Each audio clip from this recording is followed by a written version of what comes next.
Alright, good morning.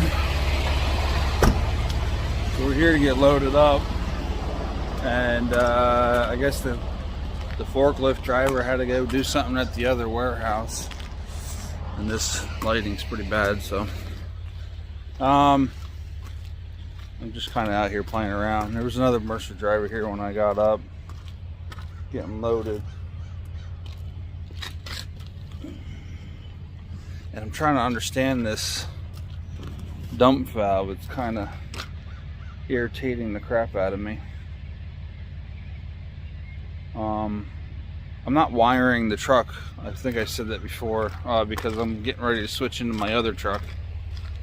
So I'm not going to bother putting it all into this truck when I'm going to just be taking it all apart. But I'm kind of thinking in moments like this, where when I need to leave here,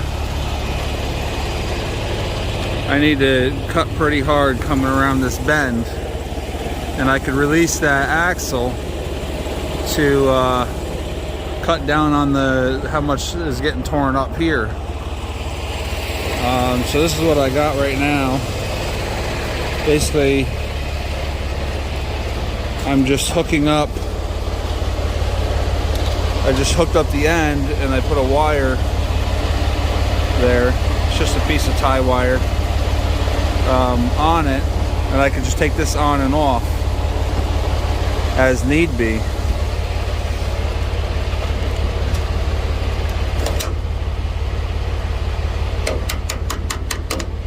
But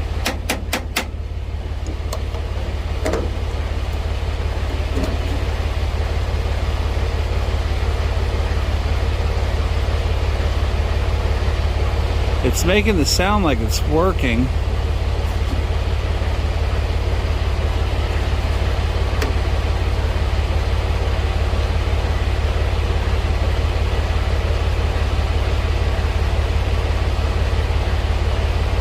I don't know, maybe it just doesn't have a good enough connection. I really don't know.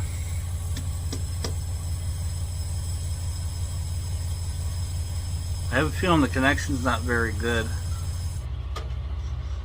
I mean, the airbag's soft.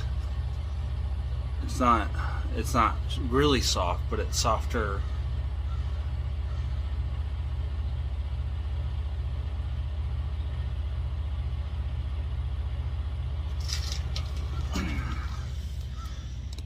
But my understanding, that should be completely flat. If we can watch this from back here on the camera.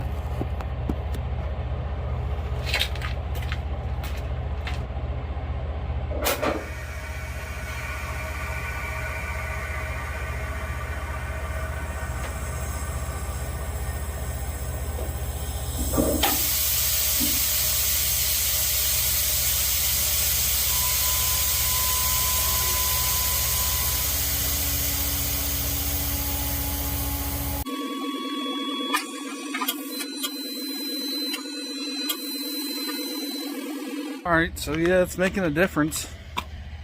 You can see it going up and down. It's just, I don't think it's getting as soft as it should. That one's still really hard.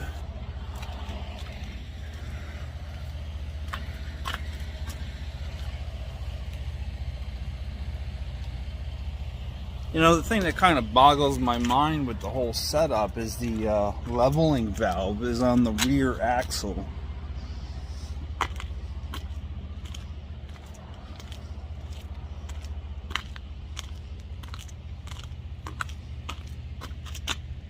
So I'm kind of wondering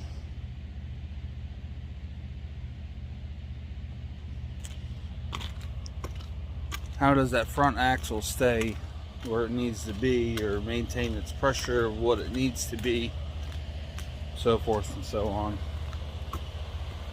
Anyhow, I'm just going to leave it plugged in like that until we finish getting loaded.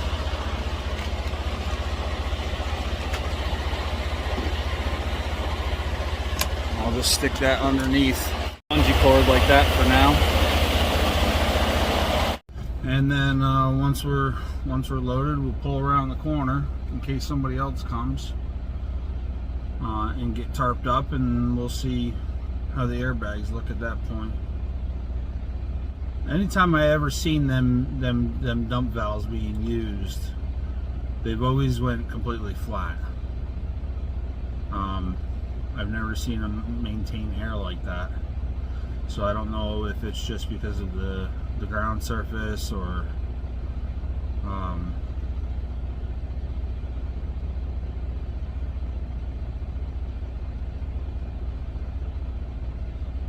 I really don't know. So we'll play with it for a little while. If I'm in a tight predicament like this, I can pull that end out and throw that on real quick, and I mean, technically I could just leave it on there and then zip tie it back up, and then just unplug and replug it on the trailer side every time I want to use it. So it's not as nice as having a button inside, but we'll get that in the black truck. That'll be one of the first things I'm going to do. Like I said, I plan on turning this truck in, so I don't want to go through all the hassle of running all the wire and everything just to yank it back out. I'm just waiting for this guy to come back up here. Yeah, we'll get back to you soon. Alright, so to change things up a little bit today, we're going to set up the tripod, if you can see it, and do a little montage of strapping and tarping. So hopefully this goes good.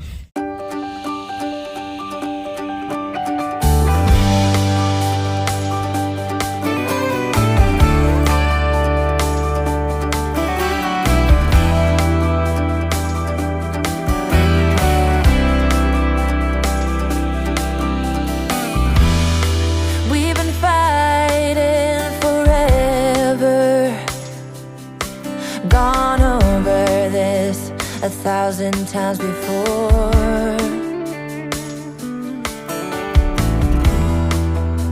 Baby, it's now or never. Gotta leave this town, and I know what you're asking for.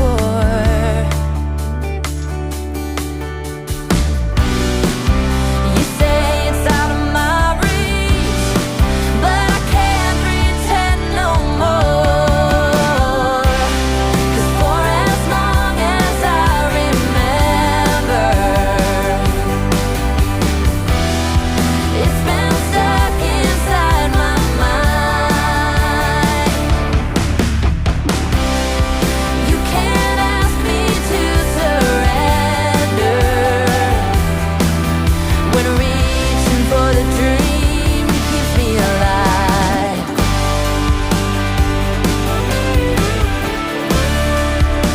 'Cause it's keeping me alive.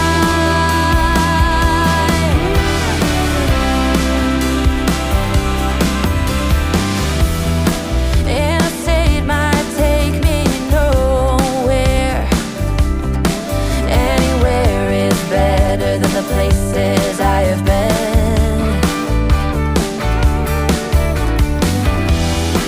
Sunsets in my rearview mirror, a projection of my old life fading.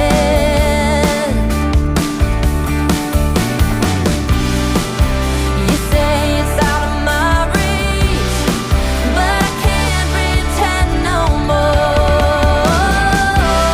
'Cause for as long as I remember, it's been stuck inside my mind. You can't ask me to surrender when reaching for the dream keeps me alive.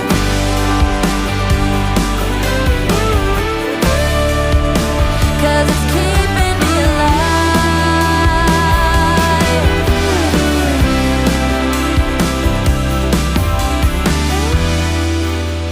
Lost outside of nowhere, a stormy rain tried to wash away the dream. Step one, it says a worn out sign, and the diner's name is California Dreams.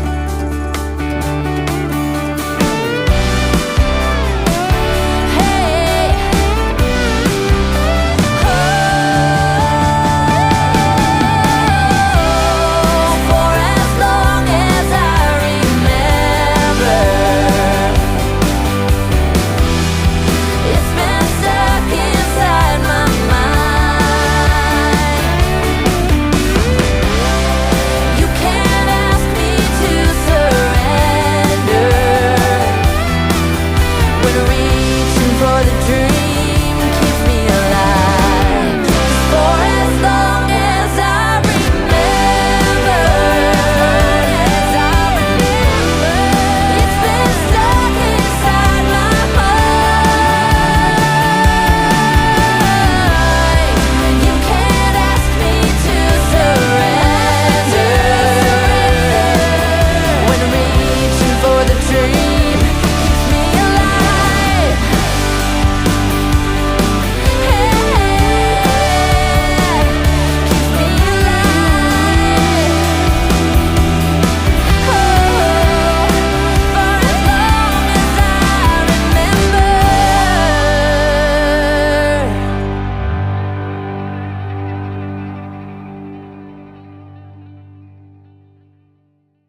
Alright, so unfortunately you guys missed the last 9 bungees that I put up because I was paying attention to the memory, but I wasn't paying attention to the battery.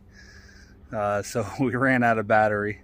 I got my little extra battery thing connected to it right now just to finish this up. So I did things a little bit different than I normally do. It's not exactly perfect because what I would have usually have done is after securing the front of the tarp, I would have jumped back up and I would have pulled it tight back again. And I also would have started securing the back tarp before I even started doing the corners. I ended up throwing the bungee on the back tarp, pulling it forward, but I already had the weight of the front tarp sitting on top of there, so that does throw it off a little bit, but it is what it is. I was just kind of trying to make sure I got as much as I could in the video just to give a better demonstration of the whole thing. But this is what we ended up with. I know it's a little hard to see on this side.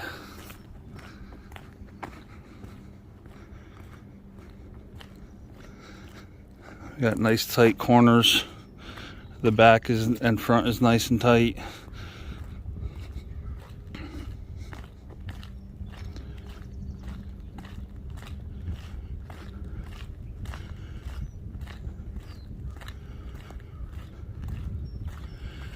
And we'll go one more time the other way around. A little faster this time though. We'll just do that in the fancy editing.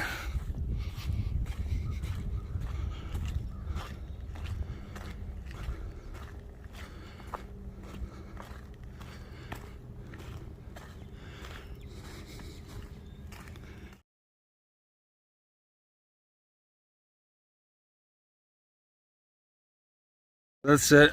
Now I'm going to air the trailer back up. Both the airbags, all 4 of the airbags I should say, are deflated right now. Oh boy. So let's see if that back axle airs up, because I still got the pigtail hooked in. So I don't know. Hear this one airing up. Hear this one airing up too. Yeah, it's still airing up.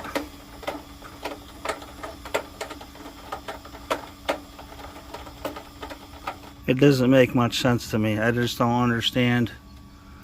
I mean, we've seen that it does put more force down. When I disconnect it, but I don't know if there needs to be, if it's actually 3 wires that are there. I'm gonna grab another piece of tie wire and see if I can make connection with another spot and maybe maybe it's a 2-part. I really don't feel like disconnecting that right now. Yeah, and it's up inside. I can't see inside there, so I don't know. I figured it out. Kinda gotta have the key in the on position for it. I do remember seeing that before, but yep, they're flat now. Right after I pulled the piece of tie wire off, I was like, you know what? I got to turn the key on, and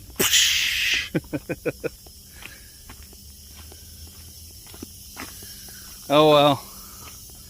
So we turned the key off.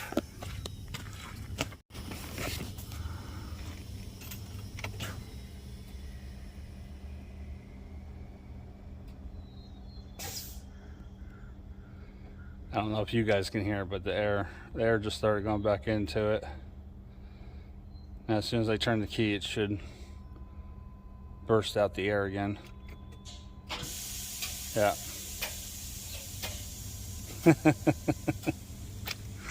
Alright, so now I'm just gonna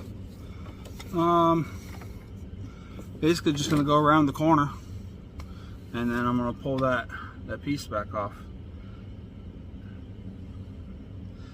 Zip tie it back on there.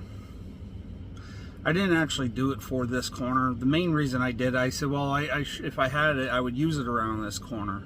But my main focus was, there's a lot of times, so this is all gravel here, so it's not really going to do anything. I'm going to damage the gravel more than I'm going to hurt my trailer or anything.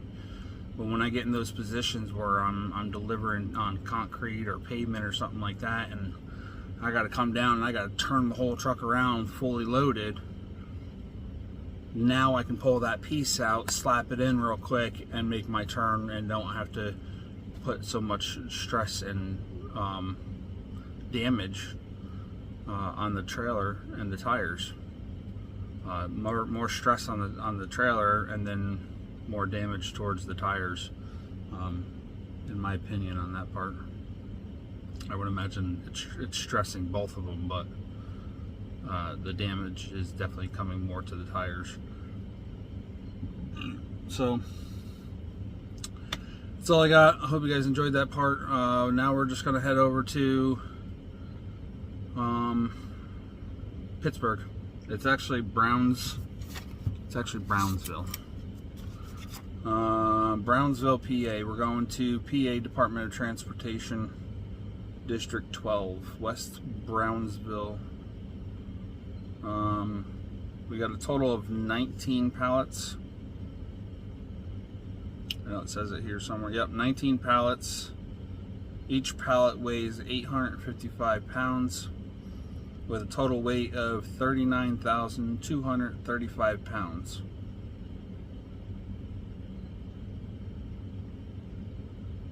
And it also gives me a weight of 38,380. Alright, so we're out of here.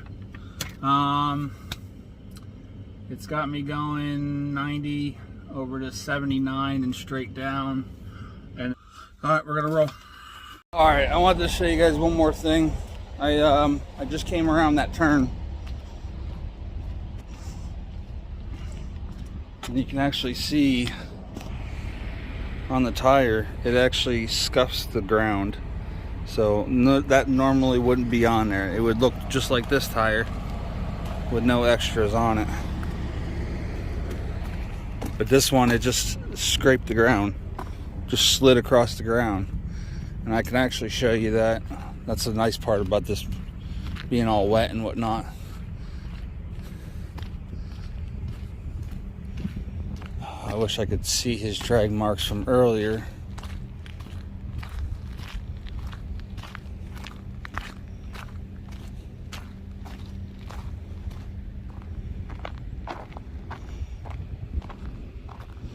So, I don't know if you guys will be able to tell actually.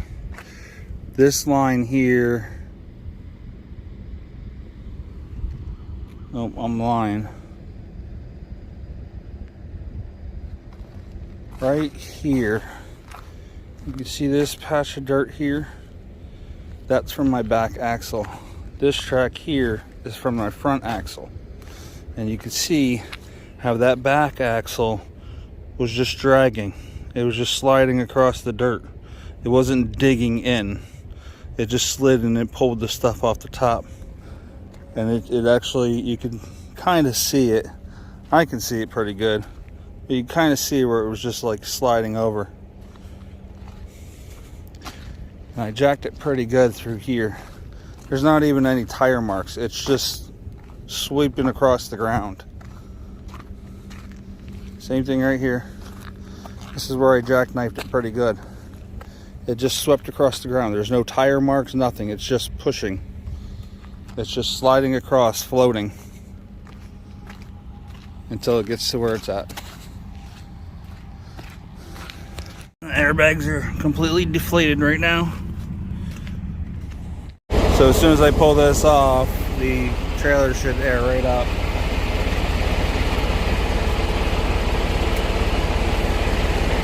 Oh, if I can get it off. There we go. And that axle should be airing up. I can actually hear it right now.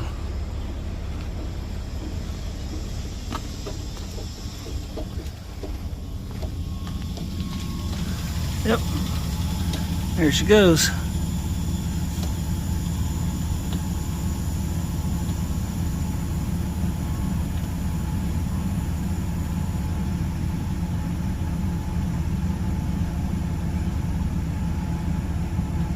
Alright, that's it. So now I got my little add-on piece. I think we're actually going to hook this up, put a boot on it, hook the toggle switch to it, and we're going to route it down here somehow so that it's not going to be in the cab, or maybe it will be. I don't know. I'm trying to come up with something. So I don't know what I'm going to do. I am kind of thinking, now that I know how nice that works, is instead of setting it up for a permanent setup, just run the wire up into the cab, hook everything up back there, set it up, and then just run the wire up into the cab, and I can just lay it down here by my seat, and I can just reach down and flip the switch if I need to. That's it. We're done. We're out of here. We'll probably see you down there at the delivery. Alright, so we made it to the delivery. We're sitting outside the gate right now. There's the gate there. I got the truck that got loaded just before me. It's kind of hard to see anything. Sitting there in the dark. And then there's one here that was loaded first. He was loaded. They were loaded first. So that guy got loaded, then that got loaded, and then I got loaded. Of course, I got stuck. Well, I didn't get stuck. I sat at the Love's in Watertown for about... I was there for about a good hour 20 minutes or so. Most of that was me talking. I got stuck talking to another driver. I'm saying stuck as in I didn't want to, but... I had a good conversation with another Mercer driver, Joey. I think, yeah, that was his name. So, yeah. Other than that, we made one stop at the last rest area there in New York. It's all completed now, the one with the walkover bridges. Looked pretty good. They definitely did, they used the same part of the building for the bathrooms, but they changed it all around inside there. So that was pretty neat. And we drove the rest of the way down here. Got a little confused coming through Pittsburgh because I haven't been through there in years. And